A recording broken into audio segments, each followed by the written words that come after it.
Kokole ke uku whanga moa he ngahi tala whatapu ko pe wha o atu pa miheni. Talangata e te au whai ki tua mama o atu ka tā moe whainga maari e koni. Ke o atu aha mo polokalama koi e koe whafango SAIONE, ai a koe heni. Pea mo whai whikau Salesi Vaka ke maa whahoko atu e tau polokalama koi a whafango SAIONE ki he ahoni. I hene pehe ko whiwhia whoki ke o atu ai taitari loto le rei pe me loto mawhana ke te kimo tolu kotoa pe ko mo o si kao mai lotoni ke tau kamata whadaha i he polokalama koe ni whawhango o SAIONE ki he wikeni.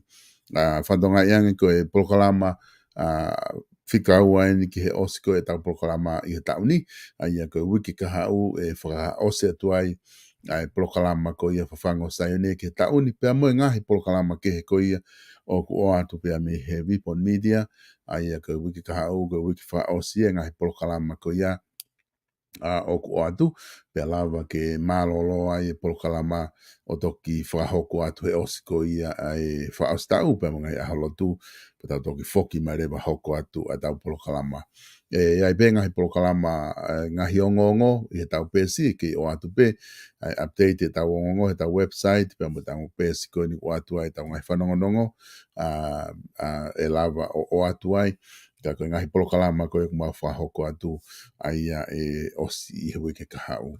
Iene pehe whoki ahoni ko whiawhia ke tata lere e whaiwhekau Salesi Vaka ki sene Australia kuma kau whanaha atu i he ahoni i he polokalama koe ahoni Salesi malo e tau mau e ahoni pia malo e ngau e pia me Australiana whiawhia ke tuunga kui ai family pia mo e ngau e mga whatongia kotoa pia fuesia pia me sene Australia i he Io, malo bita solo ai mau whainga maari, pe ko whawhitai lahi ki atua mafi, tua ko tamai be mai alo mono lau mari ko hi ko ene kei whakatotoka o toka ola ai mea ko tope i he fuonga o e Polokalama pea solo ko e whonuandi i he ahoni o ku mahino au pito ai whaitau mawhana fu afu au pito ai ea neongo o ku ha mopuli ai la aka ko hi fu vela au pito ai funga o e whonua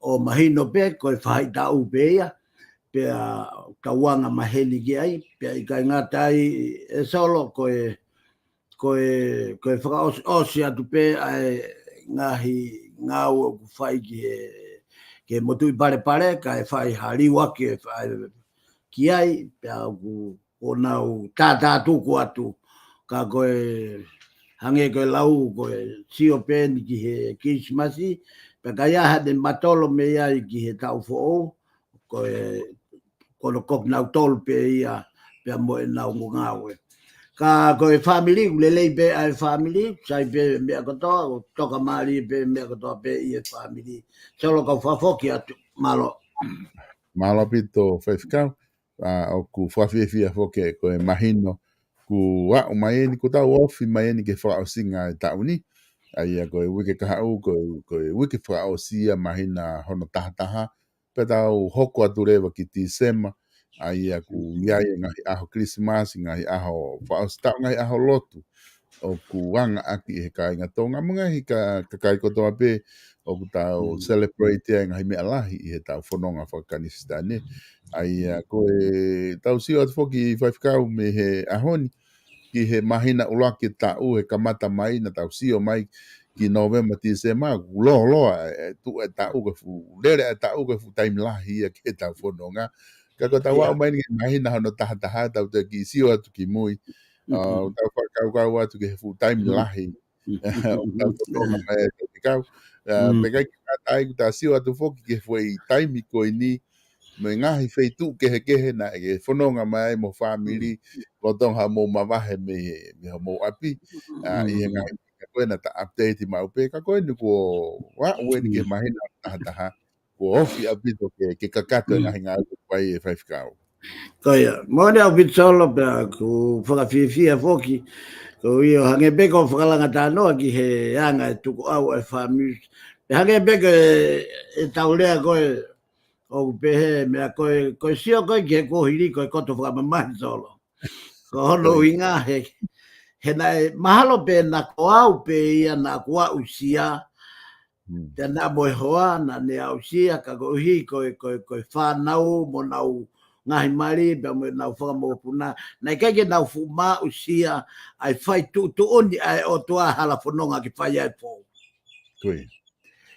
pea ka paurewa koe tui ia koe hala whanonga ku whakata e ki te kua pau ke tari mo lot whawhetai ke te whaua ai hala whaingata o kui kai ke toi ke ia solo mo whakaata e o tua ai hala whanonga e tau whanonga mai i he tau mo ui ai o ku whai e whetu kua ki ai mo e toka tā maki ai e whanonga ngā i he aina whai ai longolonga a me ho tau ki whanua tau o whai ko mea ta tau o gai pe ai taimi ai o tua ki he toka maari e pia koe taimi whakamamahi taha ke tangata ka koe whie mau ia ai o tua ko pau ke whauko ai ko hui he koe sivi e tui koe sivi e mo ui koe sivi o ulunganga pia mo e tonga mo pau ke te whau kita he hala pia koe tokolahi o kakai koe hala ko tuange whakatahe o tua koe hala whaingata pia tō ai pe, osi ai pe, ngata ai pe mo ui. Ka koe mahuinga o whaingata kono hinga koe tua tānolo koe malama mai me ai pare pia mo e tāpuaki. Koe mea ia kona ku whainga o ke ulue ai. Koe taimi ko whepaki ai mo e whaingata pa ko ngoi ko mau iwi, toi kore iwi. Ke lo fitu mahano mawhai, ke whai a ke whanonga, he koe vai hala whaingata. Solo koe koe mea whaingopua, ai o nofo pe he holo. Ulaki, ai ngahi fotu tuu, na ku sio ki ai solo me kamatanga e mauhugi tua. Ko au ai motua tala whekau, ai lau mariena o mai ke alu o lea ki tonga ke o ta ofi o te nahu. Kui. Talola tonga e ku kailanga ki e ku malanga kailanga ki he sāpate ke sāpate tonga o te mauhuhu he ku kai finangalo o tua ke mauhuhu e tangata i he huhu ko e ni. Pea whaiango ia, pea a to ore wau e he o tua. Whakatonga iangi ai fui mea ko wau ki ai. Pea to au e o tua feitu e ni koe o kuwame tahai no foanga ai e maha ki ka koe ke hotere.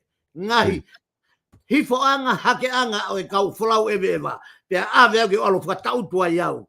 Ko hono hinga ke sivi a ke ekutui ke mea na malangai o ai hoho e kakai. Kui. Pea o tautu ai o au ke ahoni. Pea kua hange koe lau, pea kua wā, pea toi oho mai, pea kua mātukua te kolona ka kou sio ke hala whanonga na e teti a iau e o tua. Koe koto whakamamai tolo. Monia pito e whaiwhikau pea ku tau tia te whoki ki hene tuu koe e hala whanonga he ku o ku mahino le rei ke te au ai ngahi polokalama ko toa pē ku tau whahoko me he aha ulaki na tau kamata e polokalama o au mai ki he polokalama koe ni. Ai mahu inga ko ia i tau whakaongongo ki he lau maari e ki he taimi o kurea mai lau maari e ke te tau tau. Ai o kulama ke mahino le rei au pito, o kuai o ilo i pē o kuai kakai o kuna mamata he polokalama, pe nau misia te hawhoi polokalama ta, pe nau mamata atu, kuai kakai una mamata pē me he kamata o au ke ose polokalama he tau i he fafango SAIONE. Ka kou hinga foko e polokalama ko toa pē ko o pau ke wilotoni pe he polokalama mo koe, pe kou mau pē mo whanongo he polokalama ko toa pē. Ka ngahi mea ko toa na e whai e talanoa ki he whakaongongo ki he ui pe mo tataki whahe lau maari e. O kuho hoko e ngahi mea ko toa pē. Ngahi mea ko toa pē na e whai na tau lue mai e na e whai talanoa. O ku hoko pē ngahi mea ko. Nea o ku whai polokalama pe wai ni ihu nau whakakata mai ha ngahi mea ke whakamaterie ki he taimi tau talanoa ai. Ka ko hinga ka ko osiange ko ia. Ku ngahi mea ku hoko. Ko ngahi mea ko o ku kai ngalo ia te au e whai whikau ai taimi na tau talanoa ai ko ke he e tō tsunami e puna mo unga afi. Moe umea ko ia. Na tau talanoa ke ngai whi mea tolu lalahi. Na kai ke fu mamao me whaos tau. Sanuari pe mai konga koni o February ku hoko foi mea ko ia na kai ka fu mea na kai ka fekau e na behena tau te tari da toha tau hongo full pa tau toksio ki hono hoko ka ko ta boa ki fai fekau he ku mamata ki mui ki ngai polokalama na fai o mai ki ahoni ko ta boa ki dai mu te no fo fanongo pa te fa mo ni e mea ko hoko fai fekau Io, coi moni ho pito solo per coi uho ia o mo ui whakaritia ne coi pau ke whakama opo e te tui e solo he koe tui o whakatata i besi su a tui i he tangata o ko hange haki fo i te ngai i uite. Koe uhinga te ngai i uite koe tenga si taha ia i he akau kai kotoa bea. Si, ka kai mo tupu ai, pe alu ia hoko ko ia kau lahi ta pe ia i he whahinga o e akau. Ka ke whakatoka nga i ange, mea da tokanga si su ki hono filosofia tui, ka tauhi e tui, ka hua tui, ka fui e tui. Mana tui o tau kei ka kano, he koe whanonga o ku wha o e ke lau maari e, i e fwoi hina kere ka koe ka kano e tangata. Pe o kuia e fie mau ma ke he a human being. O kuia fie mau ia mo e ongo e tangata. Ai kakano. Ai mea koia. Ka koe tari hanga tonu e he lau maari e. Koe mea o tu uni e he kakano. Kalo ki ai. Tau mama. Pe koe whainga taa anga ia mo i whakaristiane. He aku taofi he ahoni he heke a pongpongi. Taofi he tauni he heke he tau hoko mai. Koe karistiane tou ke papo he mea o ku tutu uni e otua. Ka ke lava o mama e tānolo mo hala whanonga kuhinga mai o tua ke te whanonga ai. Mona e pito. E whai whikau ko tui mahalo ko e mahino a pito ai taimi ta talanoa ai bata tu o sio atu ki he whanonga anga hanga koe whakaloto lahi ko ke hanga o whakahoko i he polokalama pe mangahi polokalama ko ta whanonga ai. Ko wakai atu whai whikau ki mua ke ta unu ke ta polokalama o ko wilo i pē ko tai nimi tonga ko o ku lotonga whai longo alahi apito, ai ngahi ka whaki whakasosia, ngai kulupu, ko uhinga koe mea koe ni ku hoko, koe puke koe he kau polisi, ai mea pehe koe te waki whakapō, mangai mea koe, koe ke tala noa aku koe unga koe sino ka kai koe ni, pa mai mea nai hoko koe ngā o ka wai, ai mea koe toa pe ku hoko whai ai whi ita aki mai mea koe ni. Koe ku tala noa ke ta whaake wholofola, he ku tau pehe whoke he i tau whamatala, koe mea ko toa pe o whakaata mai he o toa, pia ku tau fōu he mea ko whakaata mai ke tau fōu ai.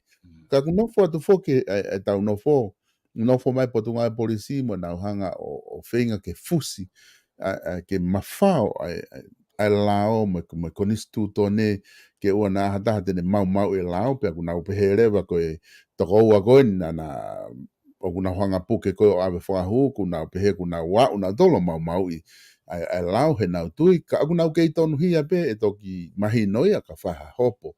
Ka koe kuanga ni e kusio koe ki ai, i he wakai koe me ta whaake wholofola, koe mea koe ni hoko, koe whina ngalo pe ia, pa mo hala pe aku whaatahe o tua, ko pau ke tau ngā unua i a tonga, whai ki longolongoa a koe ni, ko ngā kahalerei te tau sio ke haka hau pe koe, pe koe a ola pe ia, tau ngahi whili whawhoi tui pe a tau toluia, o kukai ke kau e o tua i hei umea pehe ko whai longoa. Ia, mone a bit solo. Pea ko whawheta i lahi ko hi ko whehu i he uho, pea mo ka kano oi ulunganga whaka otua. Pea ka pau te ke hanga o whakatonga i solo, i he kamata anga e ta uloki POLOKALAMA a whakamatala e fo i visone he pōpe taha, ka koe fo i visone e tolu. Uluaki, koe whekau ka tupou whaa. Pea koe whekau na e pehe. Tala ki a tupou whaa, ke re whaka whaou ai tuku whanua ki langi. He oku i kai mau, sia ke mau loto ai whekau. He oku i kai mau e tupou nima, ha mā oni whiunga. Ke ne whakamau e kovna ni te pia molangi. Sai, uloaki ai whekau na kumamata ki ai. Ua whekau, awe au he lau maari ke tuunga fuka. Au sia he tuunga fuka, o ku motu e fuka tonga. Pea kohono monu ia anga, na e kai motu o tō kere. Ka na e motu tau o tu ulu ki lalo ai fuka. Koe whekau lahi mo ia solo.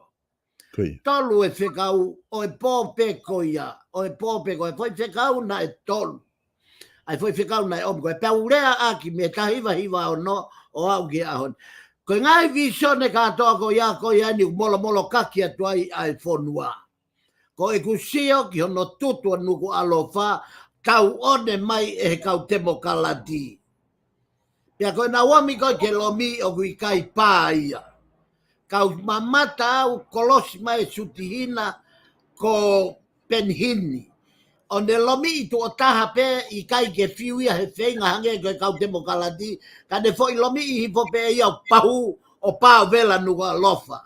Ko e whekau, ko e tutua nuku alofa, ko e finangalo o e otua. Ke tutua nuku alofa. Kai kehe, ko e whoki ki ai ke whakamanatu e longa a koe ne o whai mei tō ngā e solo. Whakatoka ngā i eni. O kui kai ke nau hanga o whakatotolo ai mea koe o kamata ai moui ai awhi, pia nau nofo hifo ai ke tamate i awhi, mei he mata i awhi hufanga he whakatapu.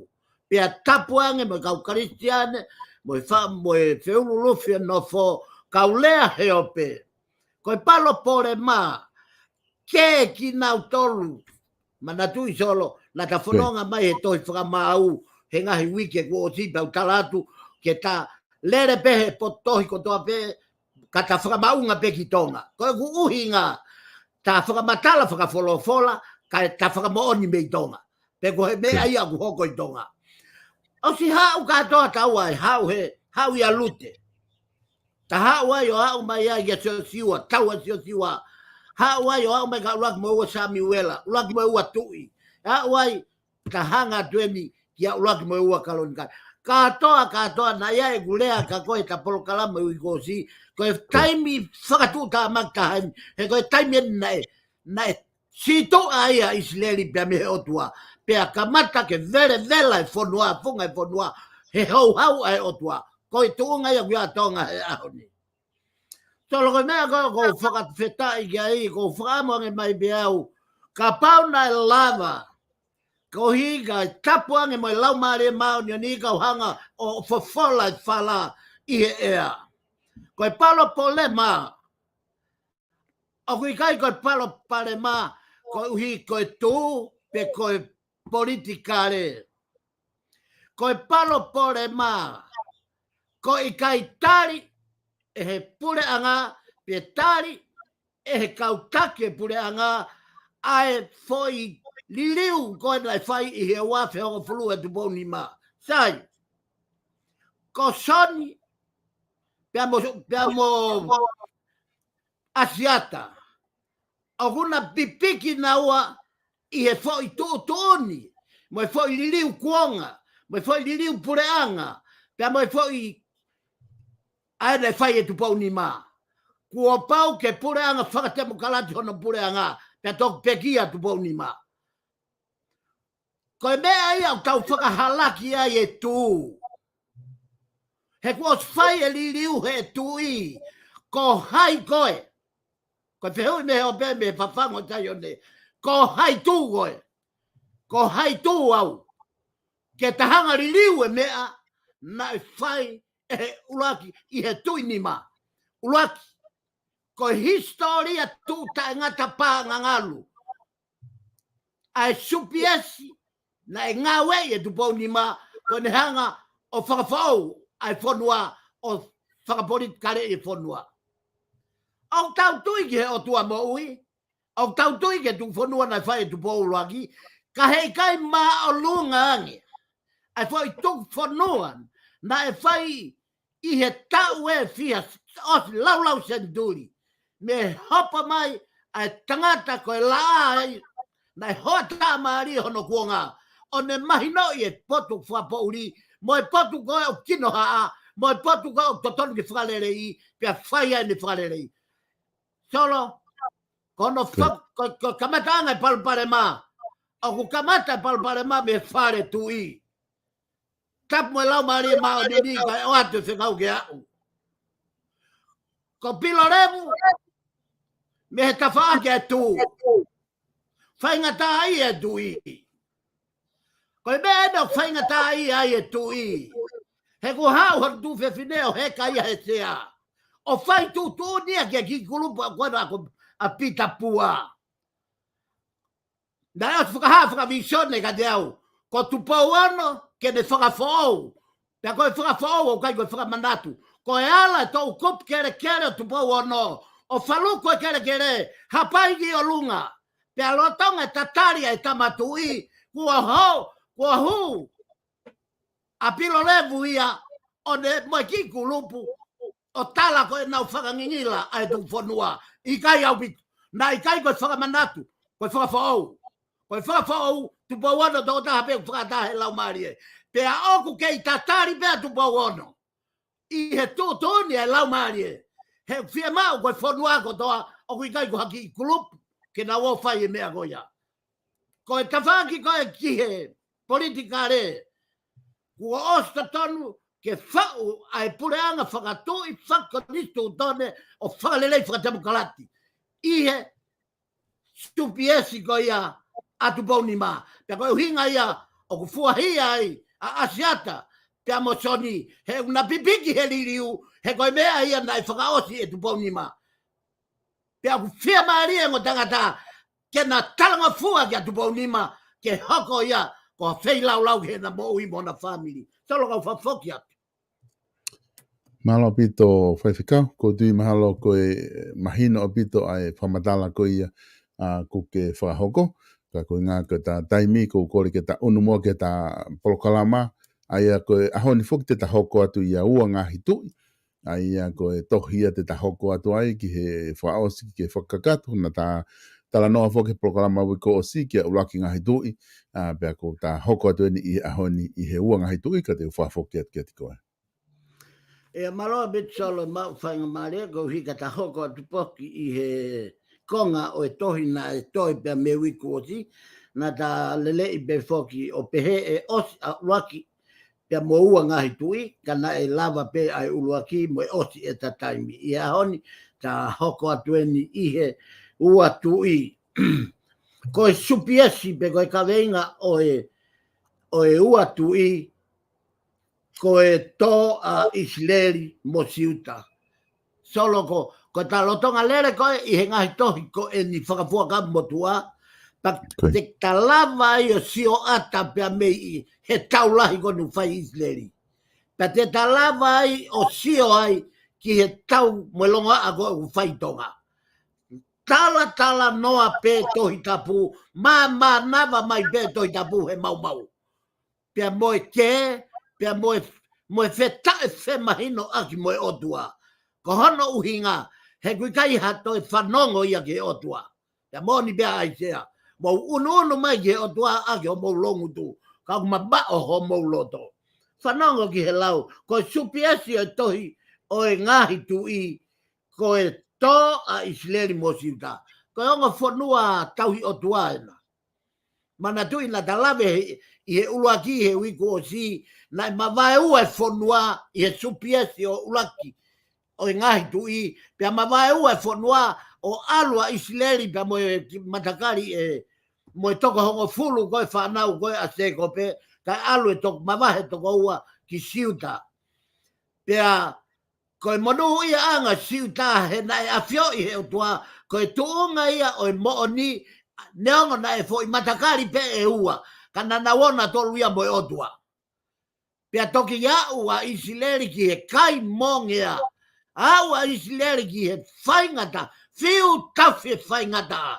Kono uhinga, he na e afio i he otua e mooni, neongo ki fo i toko ua pe na e mawai, kana na wona tolu moe otua. Palo polema ia o tonga e ahoni. Ta wau mai ke ahoni. Tala noa he palparema Israeli. Ke a Israeli. Hau e o tua Israeli. Ko e mea tatau pe. Ma vai ua tonga. I he tu pia moe patoa. Ko e palo polema o e tu. Tatau to pe moe palparema o e patoa. Ko e fu ko fu whakauho, ko fu lo maki o to, ko tai mau e kātaki. Pia i kai ha whakamore. Ka kano ia mo e uho ia tohi tapu. Ko e whakamore. Ko hinga ia na e ave ia sisu o tesi whakaosi i he kolosi. Tesi ai e ne moui o au ki he ne mate. Pe tene kei mau pe whakamore, pe tene kei mau pe kātaki. Mamahi. Pea koe uhinga ia i kuna na whai e titu. Koe karistiane, koe tū, koe patoa, whaka more.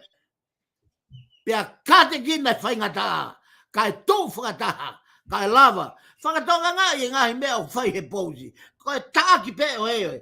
Tala mai o kai ke rea kovia, kai ke kapkape ia. Ka koe ne rea kovi i, whanonge rea sisu he kosperi. Tala mai sisu, ko ia bete de pego toko wa tangata vare o ke hia matea perigo di heli ke ano afe o heli ai tangata go ke fo pe puaki pe fo ira ko vare u fanga fa tabu fanga toka nga i yange mafa me o tokanga si tuka ai go supiesia o tohi wa tu i ko to a Israeli pe mo siuta ko u hinga to kuona fanga to fa yang hara kuona fanga to si tu a me o tua. Na tau behe e si tu a pe a Israeli. Kai kei piki atu a siuta. Koe, o si pe hono hau papa e a Siria a Israeli. I he fitu ua. To e au mai ke nima valu ono hu mai a Nebuchadnezzar hau papa siuta. Pea koe uhinga ia e fo i supiesi o e ua tui. Koe to a Israeli pea mo siuta. Ko haina ne fatua e tohi, koe tari ki ai, koe toko taha koe na ne whatu a ulaki o e ngahi tui, koe toko taha ta tau pe. Aia, ko sere maia. Ko sere maia na ne whatu ai ongo tohi, ulaki moe ua o e ngahi tui. Koe taha koe ulaki, pia moe ua o e ngahi tui, o e ngahi tui, na ana whakataha pe ki naua he kamata anga. Kana e toki au ki e konga ki mui, o kau whakatotolo, historia, kana u whakau kau ke whakamaa opo. Ai ngahi haa tui koe, ai na e mo whakatupu mo veu, pia whakatupu ai, pia na e iai peme ngai haa tui lelei, na nau tau kawe e mo oni whakaotua, kai whakamaa opo ki nau tolu, o ave ki atohi be e taha, o ui ia koe uruak tui. Pia o mai lewa a ua tui, whakamaa opo mai, ai foi haa tui koe na e kamata ai, na nau kamata mo e otua. Aia, koe uruaki pani e otua ako saula, toa saula, pani o Devita. Toa Devita, pani Solomone. Toa Solomone, pani le hopo ame. Pia lotonga no pani le hopo ame, hopo ki tua se lopo ame, o ne fotu e ia, o ne taki o whakamawai, koe mawai uanga ia e whonua. Koe palupare mai aku hoko i tonga he au ni solo. Koe mawai ua koe toi tonga, hei kai toi whakamerino a ki haka veinga. Ka koe whatomala. Pia moe, aua toi whawhere aki, kai whakamore aki. Pia kapau te nau whekita i he lau maari e, pia toki ala mai futau kup mafi o tua, o whakatata hai ki nau tolu. Pia ne hanga urapa i ngai, kino haa ko toa pe, i e Facebook a pia moe ea pia mo maman katoa, ka ne hiki a tonga o toi whakangingila ai whonua. Kai kehe, ko hai na ane whai ai tohi, ko ia pe na tatari, ko sere mai a pe. Ko e uluaki pia moe ua, o e ngahi tui, na ana whakataha pe ki na waia i he tohi pe e taha mei he kamatanga. Kai talunga moe toi whakatotolo, ai ka tuak toi tapu, o nau whenga ke whakamaa opo, ki a fwoi, ki a konga lalahi e ua, aia, ko e uluaki pia moe ua o e ngahi tui. Ko e kuonga kurea ki ai ai tohi, whehui koe nā solo, koe whehui mai pena, koe hai maha taimbe, koe piriote, o kurea na e rea hanga tonu ki ai ai tohi. Aia, mahino pe ia, na e rea ai tohini, na ana ki he kuonga, o e tau e uangi au wono ko fulu maa ono. Foi tau e uangi au ono, pia mei he pure a aha saia, koe foha iao e habi. Ki he pule, ki he nofo pōpula koe, i hono ave e Nebukadnesa ki Papilone. Whiunga ia mo foi tau e uangi au ono. Foi tau ia na elea ki ai tala noa ai au luaki mo ua tui. Foi waha taimi ia. Aia, koe nima valu ono ia, ki he valu nima ua, kama. Aia koe valu nima ua, ki he valu, ki he nima valu ono. Koe foi taimi ia na ukulea ki ai. Whiunga ia mo foi tau e uangi au ono. Senduria e ua, mei tolu. Ai foi kuonga ko ia na rea ki ai tohi.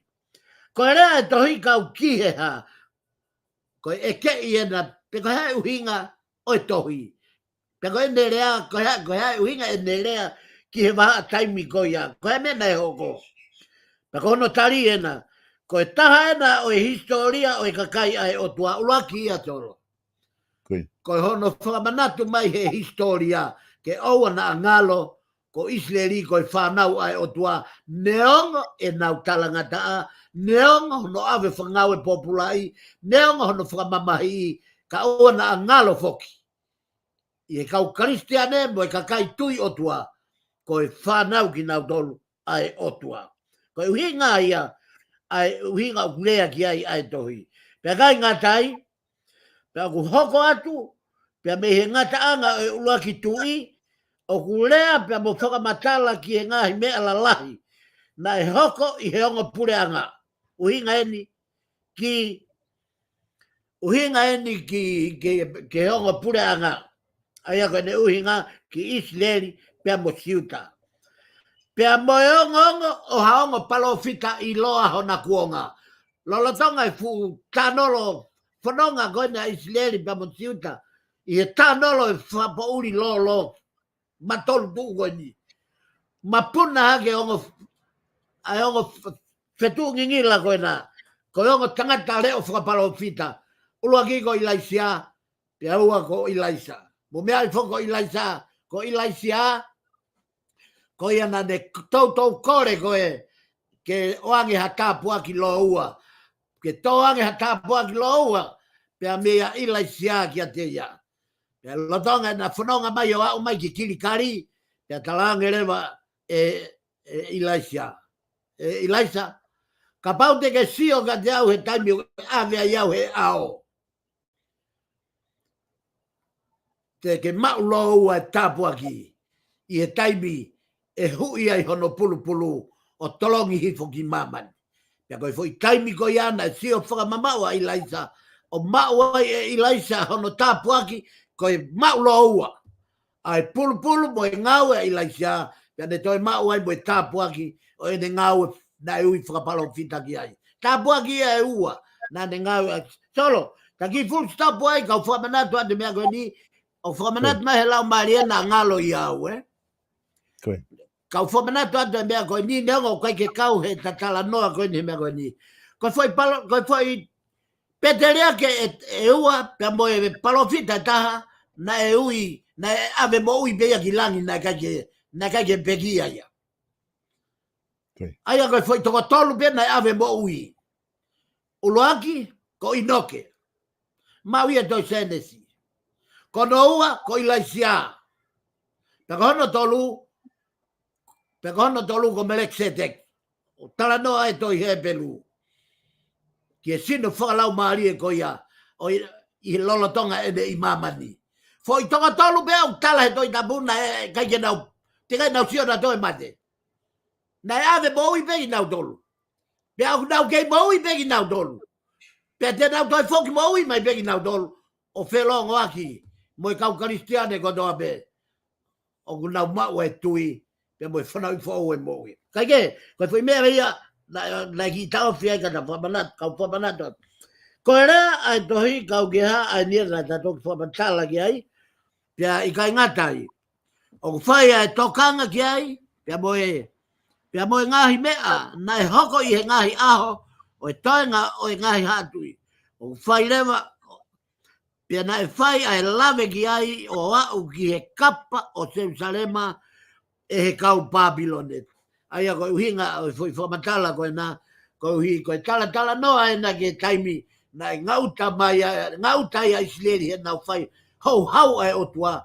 Pia au ke taimi na e hou mai ai. Hou mai ai Babilonet o nau hanga o kapa a Jerusalema o nau hanga fetuku ki nau tolu. Aia koe fui fetuku ia koe ki nau tolu o whakangau populai.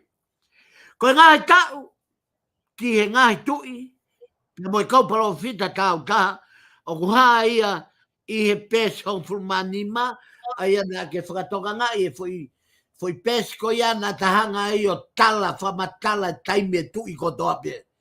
Pea koe uhinga ai foi paragraf ko ia kia. Ko ha mooni, o e mea na ke whaiha whakaukau ki ai. Tala mai ko ha foi mooni i mea ke tau whakaukau ki ai.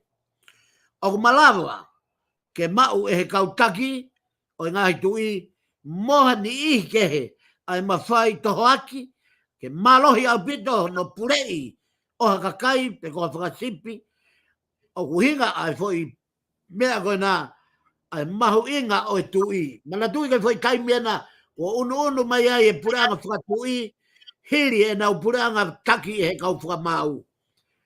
Pea hoko rewa ai ngahi tui, ko e tui ko toa pe. Ko ia pe o kui ai mawhai. Ai tui ko toa pe. O kai ke te ata ia e maalunga pe laka hake i e tui. Pa koe uhinga ai foi talan, ai foi paragraf koe naki ai. Ai hoko mai ai tui moha ni ihi kehe. Ai nau mau e mawhai ke toho ki nau tolu pe toho hakakai pe koa pureanga ke nau whakaongongo ki a te nau tolu aki o nau mawhai. O malawa he meani, o ngawe aki ai lelei pia moe kovi. Ta koe mo nia o foi whakamatala. neongo ko ma fai whakatui kau kei malava pe e kovi ke huge tui ko ia pia kovi pure anga mo de taki pia malava pe ke huge tui o fai lelei ai lelei pia lelei mo whaka ofa ai mo ui ai pure anga ko ia ko e ki pe ko master ki o ua tui ko ua tui vai ta fitu ves fitu ke valu ta valu anoa te ki lau ia tu solo ma aia ko ua tui vai ta fitu ves fitu ke valu pe nai hoko pe ko uhi nai fai ang hala ki a Jehova a Israeli ko na o tua aia na ne omi ki na tol me spide pe me helalo nima o pelo ko to ispide pe ko na a apa ki ngahi o tua kehe pe ko na fau i ngahi tutuni ai ngahi kakai pe na kapusi e na dolo Jehova pe me he ao o na o tua ka na puno ki na dolo ke ngahi ai tori mo ngahi o tua peari ko uhinga ia o masta ki ai e ko foi taimiena kuo pore tau hanga hake pea Israeli o toi pore tau ki o nau o tua ko Jehova pea i kai ngata i ko ngai foi lea mahu inga o e uotu i ko foi lea ko e tui pu aki pe u he aki tu pe u tohi i e toi tapu tu o tolu ngeau whanoa palo fita foi lea tohi i e tohi uotu i tu o tolu ngo fulmata folfola e ki tu o ua wha tangata ai o tua tu o tolu ono aia e ngai fo i tefto i lea hena o ku mei whakatau te fito ki ai hiki tohi o e ua tu i pea kore be i ki whainga maari ko ni ke ta sio whakamatalahi i he mahu inga ko ai kono wahe tolu lalahi o e ua tu i ulaki e ngau e ministry ai onga palofita ilaisia pea mo ilaisa ma uia ia ua tu i vahe ulaki vesi hiu ki o folu ko ngahi tu i o Israeli pea mo siuta ma uia ia ua tu i vahe hiwa vesi taha ke taha fitu pea ko ngahi tu i o siuta taha valu vai taha valu vesi ulaki ke wanima pea ko toi sio whakaikiki ke toi iki ange momosi ange aia ko ngawe ilaisia mo ilaisia ma uia ia waktu vahe wak ves hiva ko ngawe whakaosa ilaisia vahe wak ves wak ki he ua ko ngahi mana a ilaisia vahe ua ves ta tolu lere ai o au ki vahe o no ve ngata ves ua tolu ko ngahi palofisai pe mo ngahi ngawe a ilaisia ma uia vahe o no vesi ua wha na ne tauhi ai o tua whiunga pia moe tau e ono. Whakatoka ngā i ange. Ai fwoi i mea koina. Na ne tauhi ki he o tua whiunga moe fwoi tau e ono ngō fulu mā ono. Ko e fwoi tau lahi taha ia, fwoi tau ko ia, ai whakahauhawa e mo ui, kana whewei toka i aki moe o tua, pia na merino moe o tua, pia ne mo ui talango fua ki he o tua. Ko ngā tui o Israeli mo siuta ma uia i he vai tā walu me siwa ki tā taha ki tā fitu. Ko e te ia e sehu ai whamiri o e hapi. Pe kono whakapongi e sehu ai whamiri o e tui ko e hapi. Pe mohono ta ofi ai hu ki a peari. Mana tui foi hu ai tui ko nā, foi tui lele iena. Lola tonga pe ai whai tutuni ai hapi ki Israeli ke nau kauhi ke o tua peari, hua sehu. Hanga e sehu whakapongi a e hapi. Kauhi ko ne hanga whakatae kakai ke nau tauhi a peari. Pea koe uhinga ia iloa ia sehu. Pea me he whamiri ko ia o sita. Hu rewa, koe whakahauwhi o soasi, pea moe mono o e tempare. Taimina huha ke ai e tui koni ko soasi, kono whatongia, koe ne kawenga ngā ue kono mono whakawhau e tempare. Soasi, pea mo soasi, aia, ko ena pure, o Israeli pe mo e pekia a ilaisia. Aia koe konga ia ki mui o sio hasi, pe mo sio hasi, ko na konga ki mui e na tui, ko ia na whakaosi ai e naua ai historia o Israeli, ono wha o popo, pe mo ono mo e pekia a ilaisa, ko e ngata anga ia o e ongo tui ko ia. Mau koto ia e vai tato lume si ula ki ua nima. Ko e pura siuta mo amsaya, vai ta wha ves ta fitu ki e lere o au ta wha ta nima ngata me ves fitu. Ko e tui kovi e nima o Israeli. Mau kato e tui kovi whakarieria ko e nima ko ni i e vai ta nima ves tolua. Lere o au ke vai ta no ves i wanoa. Ko e pure ki siuta a si o tame pe mo ahasi. Ko e ongo tui kovi ta nima tolua ves ta alo ke wanoa. Ko i kunai o Israeli e aslia pe mo e taki. Popula ko hono omi. E whanua e kau muri. Pe mo e kau sentale. Mau koto aia i a vai ta ua tui. Vai ta fit vesu laki e whata. Ngāhi mea. I he tui siu ta. Kātoa a ngāhi mea o whamatala ki ai. A e tui ko ia ko hese kaia. Ko ia nane whakake ake ai lotu. Pe ko hono revival. Ke ne hanga o whakaake ake, ke whakafoki mai a Jehova, ko e tua maui, maa, siuta, ko e ngāwe ia e tui kona o heskaia, pia mo i kunai, e kau ko ia a asilia, vahe tā walu ia, vesula ke tā iwa. Ko ne katoa ia, o e uatu i e solo, o kuta tala noa i aone. I e tai minuto e taki, minite e hongo pulu, kore peke taki, step whakawawave peko ki he tohi kalonkari.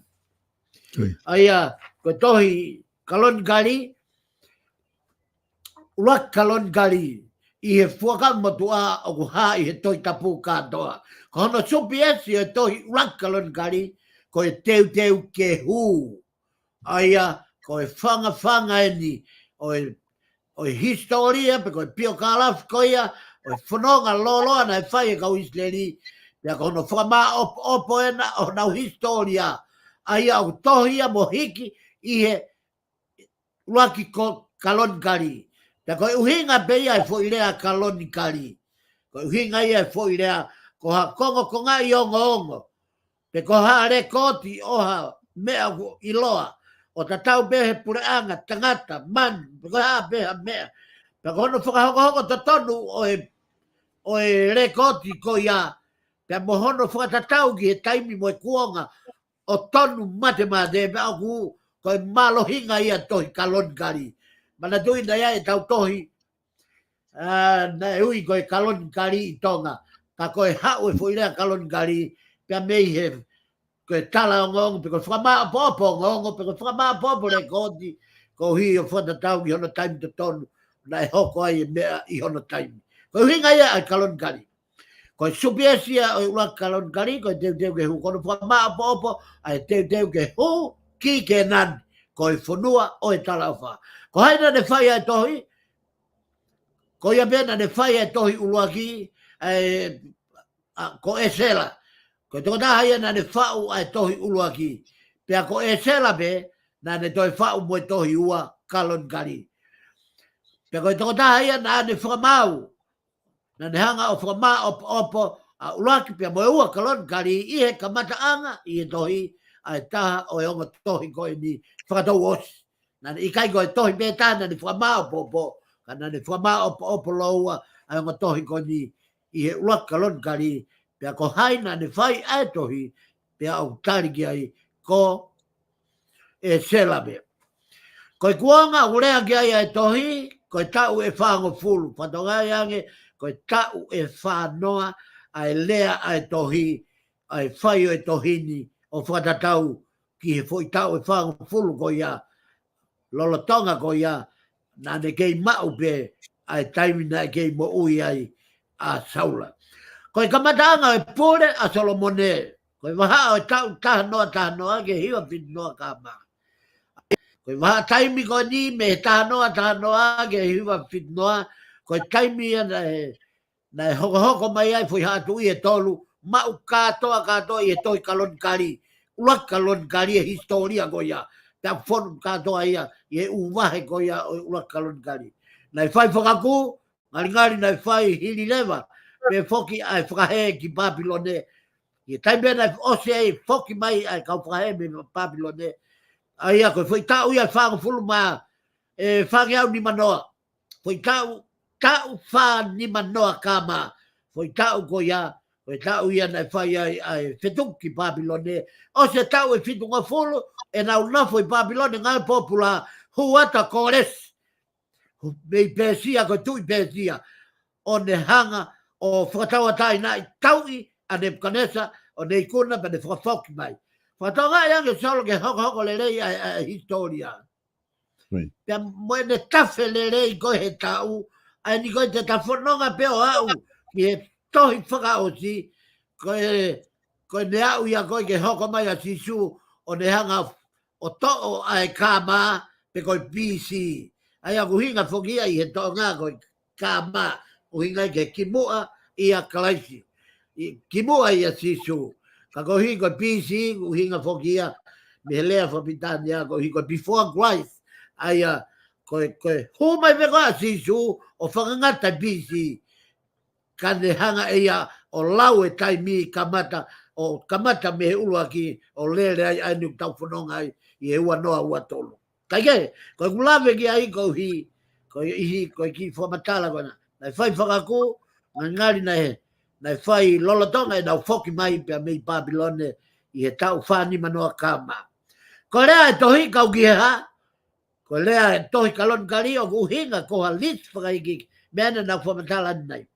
E ko ha rekoti oha ngahi mea, na e hoko. Pea whakahoko to tonu ia o whakatatau ki ono taimi, pea koe mea ia kui koe tohi kaloni kari. Koe whakahoko oha historia. Nai hoko ai, pea nai hingoa whiunga eni, pea moe tohini, he ukulahi ai ngahi lisi ia, o kau heni ai ngahi laini ha whamiri o Abraham. Pea utala noa rewa tohi koe nā ulaki kaloni kari, o ku wha o I loto e ngahi historia lahi. Historia ko ini mo atama. Whakaholo mai, whakawhamiri ko ia, mau katoa ia ulaki kaloni kari. Historia o e laini whakawhamiri o e palahame, mau katoa ia, I he tohi ulaki kaloni kari. Familia te vita, hoko mai, ai tuku au e familia te vita, me he pureanga, mau katoa ia. O au foki, ki he kau toa, I he tau, o au foki, ki he kau palofita, na nau whehangahangai mo o tua, o tala mea gisilieri. Katoa ko ia, ko e uhinga ia tohi, kalon kari, o ne whaka op a historia, whaka family, whakalava mea, I he lotu, I he tau, mala e tau, mea kotoa me gisilieri, mau katoa, whao katoa, ia ulaki mo ua kalon kari. O kulahi ai ngahi mea, I he tohini, kua osi lau ki ai, ulaki mo ua o ngahi tu I. Tala mai hena solo, koe tohi kana tapasi mai, ulaki mo ua tu I, o kulahi ai ngahi historia I ai, o toi hiki tatau mea ia ulaki mo ua kalon kari. Na ke manatui na ia fuirea ta polokalama na talatu, koe tohi tapu o kai koha tohi lahi, mat lahia. Koe tohi ia, koe ki tohi si be. Ka kohono whakamooni e na o asi ko e na. Tala mai, ku ia e konga lahi e toi tapu na asi ia uak tui, uak Samuela, uak kalon kari, katoa ngahi pio ka lafi o pao ai. Nau mei tala noa pena tolo e foi pio ka lafi tatau. Pea, koe lahi o ngahi mea o e tohini, kua osi laugi ai, ia ulaki pia mo e ua tui. Aina kore na kuhinga ki ai. O te fito pe ia ki he pule a tui. Pea kuhinga pe ia o kuongo ngoa ai a haa tui I he taimi na e katoa ai. Koe ne tui pe hataha, ma u katoa ai mawhai. Mawhai kotoa pia. Pea ku asi ai whamatala ko ia, ko e ohi o e whoirea ko ia, ko ia ko tui whakahaa ko whakatui ko mau ia me ispite pia me he senturi walu pia me he tui ko ia ko hamlap pia ko o mai lewa ai foi whakakau ko ia me iai o mai lewa o kopia e siuta o hoko ai ko ai ko ulea ki ai e tohi iskeli o ia we kau tau hio Israeli o ia we kau tau hio Israeli ko mau e foi lea pia meia hamlap i he senturi malu me Babilone o nau hanga lewa o whakamau ia siuta o whakanofo tui o kamatai e nau ngau e aki ai foi lea ko e pureanga whakatui. Ko mea whakao te ulawe whakaosi ke mea koe ni solo ko hi koe hu e politikare na e hu e politikare he taimi koe ni o e tui koe ni. Pea koe kamata anga e ni na e kamata ke whakalongolongo o melino e whonua na e toki kamata ia e hu e politikare. Solo. Koe mau hala lahi mo oni a e nau hanga o si aki ai siueri ka nau kotoko e nau tolu e mea tai tau. Ko e politikare, ko ia o kuwawe ai e ko, o hanga e politikare o whakamoui ai foi mea ko ulunganga ko ni e tolu uluaki, ko e ulunganga whakalotu, ua ulunganga whakafonua, tolu tuku whakaholo, katoa e foi tolu ko ni, o kumoui i he politikare. Ka pau e tamatei e politikare. Ka tau pureanga whakatui. Ko e whehui. Te tau lotu ki hai. Solo. Hei kai ki tai whaha lotu e ke o tua moui. Te tau lotu tau tolu e ke tui. Oi kuonga ko ia. Ko e uhinga ia o ku tū tau a taina ai o tua. Tau lotu ki he o tua moui.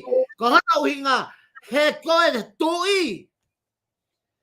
Koia o ana pure anga a ana kakai. Ta koia o ana ai ulnganga whafonua. Koia o ana ai koe politikare. Koe mea ia o kunehanga o lere aki ai mo ui. Sai, ue siriana. Moi whaka politikare. Katolika politikare. Pentecosti politikare. Sias kotoa pe politikare. Fehui ange. Ko hau hinga kai ke mo loto ai ke politikare ai pureanga. Talamai he folfola. Ko orive kua pureanga mo sias malo he ponua. Pe ko pau ke politikare kai whakalongolongo pe mau e merino. Solo he kai ke mau ha merino ia e tonga o ka pau kono hinga ke nau sia ke politikare. He ko kamata ko ni ke toki whakalongolongo ha tu Israeli ko hu ai politikare. Ka mahalo ko tohi ua ko kalon kari te tāki ai uhinga na ngau e fuive politikare o ne hanga whakalere hanga tonu e lotu, whakalere hanga tonu e ulunganga whaponua, ta moe ulunganga whakaristiane. Solo, koutui kua whiunga e ta taimi i he polokalama o e ahoni, pia koutui koe katoa pe ngai mea mahuinga, pia mei he tohi ko ia o e ua kalon kari, ka toki whakaosi a ua kalon kari, i he wike aha u. O whamaro atu ka motolo ko toa pēko mō wawhea ai pāiangan. Whamore atu ka wiaha ngai tōnou nou, pia o lotu ke he lau maari o tua ke ne whamana vai, ai mea ko toa pēk ko tau he aki. Ko hona uhi ngā kai lava ke tau ilo ai mooni, pia mei he o tua mafi solo whamaro atu, ko hui koe ngau e o kuke whai ki he polokalamani. Kau tatau atu. Malo apito whaikau, malo lahi atu he lava koia. Ai polokalama FAFANGU o SAIONE ki he weekend. Pe behevo ke teki motolu ko toa pe. Ko mo muia e polokalama. Tau toki whilongo aki he taim tatau pe. O wiki kahau ka mo mea.